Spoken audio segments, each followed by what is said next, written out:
اعوذ باللہ من الشیطان الرجیم بسم اللہ الرحمن الرحیم ان الصلاۃ کانت علی المؤمنین کتابا موقوتا۔ اللہ سبحانہ و تعالیٰ قرآن کریم کی اس آیت میں فرماتے ہیں بے شک ہم نے مومنوں پہ نماز مقررہ وقت پہ فرض کی ہے۔ اگر ہم اس آیت پہ غور کریں تو جب بھی ایمان والا یہ دعویٰ کرے کہ میں ایمان لایا، اس کی تصدیق جو ہے اس بات سب سے پہلے جو ہے اس کی تصدیق نماز کے قائم کرنے سے ہوتی۔ ایمان میں داخل ہونے کے بعد جو سب سے پہلا عمل مسلمان کرتا ہے کہ جو دکھائی دیتا ہے وہ نماز ہے، وہ نماز کو قائم کرنا ہے۔ حضرت ابو ہریرہ رضی اللہ تعالیٰ عنہ روایت کرتے ہیں کہ رسول اللہ صلی اللہ علیہ وسلم نے ارشاد فرمایا کہ اگر تم میں سے کوئی شخص کے دروازے پہ نہر ہو اور وہ دن میں 5 مرتبہ اس نہر میں غسل کرتا ہو تو کیا اس کے جسم پہ کوئی میل باقی رہے گی؟ تو صحابہ نے جواب دیا کہ حضور صلی اللہ علیہ وسلم بالکل بھی نہیں رہے گی۔ تو حضور صلی اللہ علیہ وسلم نے کہا کہ ایسی ہی مثال ہے اس شخص کی جو شخص 5 وقت کی نماز قائم کرے، اس کے جسم سے بھی جو ہے گناہ اسی طریقے سے مٹا دیے جاتے ہیں۔ دوسری روایت ہے حضرت عبداللہ بن عمر رضی اللہ تعالیٰ عنہ روایت کرتے ہیں کہ رسول اللہ صلی اللہ علیہ وسلم نے ارشاد فرمایا جس شخص کی عصر کی نماز فوت ہو گئی یعنی قضا ہو گئی، اس کا سارا گھر بار مال لٹ گیا۔ یعنی کہ یہاں پہ ہمیں اس حدیث سے معلوم ہوتا ہے کہ نماز کی کتنی زیادہ اہمیت ہے۔ بے شک ہماری زندگیوں میں نماز کی اہمیت نہیں ہے، کیونکہ ہم نے جو پریورٹی اپنی چینج کر دی۔ ہماری پریورٹی میں نماز نہیں آتی، کیونکہ ہماری پریورٹی میں جو ہے اللہ نہیں آتی، ہمارے ذہنوں میں اللہ نہیں آتی، ہمارے ذہنوں میں دنیا آتی ہے۔ علامہ اقبال کا ایک شعر ہے، کافر کی پہچان ہے کہ آفاق میں گم ہے، مومن کی یہ پہچان ہے گم اس میں ہے آفاق۔ جو کافر ہے وہ دنیا میں کھو جاتے ہیں، سکول سے ٹیوشن کے بعد لڑکیوں کے پیچھے دربدری میں مشغول، سپورٹس میں مشغول، سب کچھ یاد رہتا ہے بس خدا یاد نہیں۔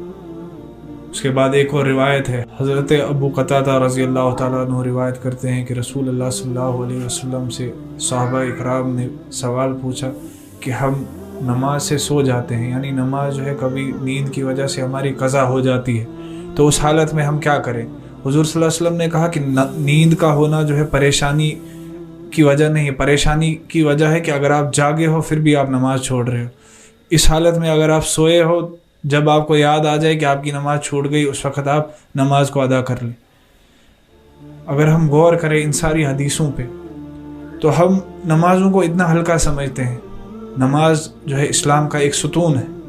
اگر گھر کا ایک بھی ستون، کسی عمارت کا کوئی بھی ستون نکل جائے تو عمارت جو ہے ایک طرف ڈہ جاتی ہے، ہمارا ایمان بھی ڈہ گیا ہے۔ ہم دعوے تو بہت کرتے ہیں اللہ سے محبت کے، مگر ہم اللہ سے محبت نہیں کرتے۔ علامہ اقبال نے فرمایا دین ہاتھ سے دے کر اگر آزاد ہو ملت، ہے ایسی تجارت میں مسلمان کا خسارہ۔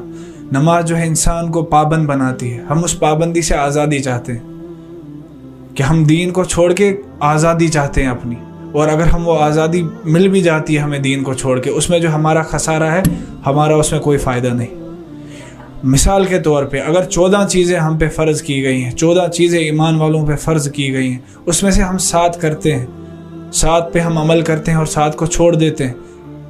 جن 7 پہ ہم عمل کرتے ہیں وہ ہم اس لیے عمل کرتے ہیں، وہ ہمارے نفس کو اچھی لگتی ہیں کرنے میں، اس سے ہمارے نفس کا فائدہ ہوتا ہے، اس سے ہماری ذات کا فائدہ ہوتا ہے، اس سے ہمیں ذاتی فائدہ ہوتا ہے۔ اور جن 7 کو ہم چھوڑ دیتے ہیں وہ ہمارے نفس پہ گرہ ہوتی ہیں، وہ ہمارے نفس پہ بھاری ہوتی۔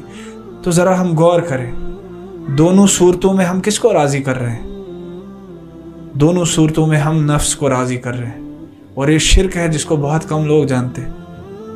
صبح جب کانوں میں اذان جاتی ہے تو ہم اذان سنتے ہیں، ہمارا نفس ہم سے کہتا ہے ابھی سو جاؤ، اور ہماری آنکھ پھر کھلتی ہے زوال کے وقت کے بعد، جب تک نماز قضا ہو چکی ہوتی ہے۔ میں نے اس وقت کیا کیا؟ جب میرے کانوں میں اذان کی آواز گئی، میں نے اللہ کے حکم کو پیچھے چھوڑا اور اپنے نفس کے حکم کو مانا۔ علامہ اقبال اس پہ بھی ایک شعر کہتے ہیں، کس قدر گرہا تم پہ صبح کی بیداری ہے، ہم سے کب پیار ہے، ہاں نیند تمہیں پیاری ہے۔ ہمیں اللہ سے پیار نہیں، ہمیں نیند سے پیار ہے، ہمیں اپنے نفس سے پیار ہے، ہمیں مال و دولت سے پیار ہے۔ اللہ تعالی ہمیں یہ آیات اور حدیث کو حقیقت میں سمجھنے کی توفیق عطا فرمائے، اور سمجھنے سے زیادہ عمل کرنے کی توفیق عطا فرمائے۔ وآخر الدعوانا وان الحمد للہ رب العالمین۔